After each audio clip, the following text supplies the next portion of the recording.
બનાસ ડેરીના નિયામક મંડળની ચૂંટણી યોજાય તે પહેલા ચૂંટણી પ્રક્રિયા સામે ઉઠ્યા છે સવાલ। નવીન પરમાર નામના અરજદારે કલેક્ટરને અરજી કરી સમગ્ર ચૂંટણી પ્રક્રિયા નિયમો વિરુદ્ધ ગણાવી હતી। હાલની ચૂંટણી પ્રક્રિયાને પછાત અને નબળા વર્ગો અપાયેલ હકોનું ઉલ્લંઘન ગણાવ્યું તો બંધારણની જોગવાઈઓ મુજબ અનામત બેઠકો સુનિશ્ચિત કરી હાલની ચૂંટણી પ્રક્રિયા રદ કરવાની માંગ કરી છે।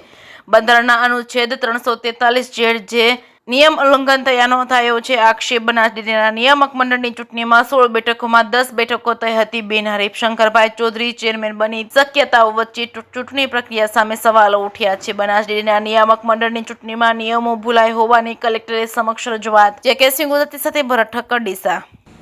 મારો મુદ્દો એ છે કે અમે હાલમાં ચાલી રહી બનાસ ડેરીની ચૂંટણીમાં સંદર્ભે કલેક્ટર સાહેબશ્રી અને જિલ્લા રજિસ્ટ્રાર સહકારી મંડળીઓને અરજી કરેલ છે।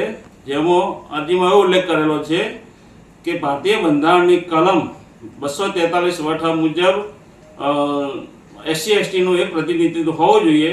જે આ બનાસ ડેરીમાં આજ સુધી એક પણ પ્રતિનિધિત્વ મળેલું નથી। તો આ પ્રતિનિધિત્વની લડાઈ માટે અમે રસ્તા ઉપર ઉતરીશું, ગાંધીજી ઇન્ડિયા માર્ગે આંદોલન કરીશું। જો અમને ન્યાય નહીં મળે તો હાઈકોર્ટમાં અને સુપ્રીમ કોર્ટમાં PIL દાખલ કરીશું અને આવનારા ભવિષ્યમાં આના માટે જો કંઈ પણ કરવું પડશે તો પણ અમે સમાજ સાથે રહી SC/ST અને ઉગ્ર આંદોલનો પણ કરીશું। જે ચૂંટણી છે એ ચૂંટણીની પ્રક્રિયા રદ કરવી જોઈએ, કારણ કે બંધારણનું ઉલ્લંઘન છે।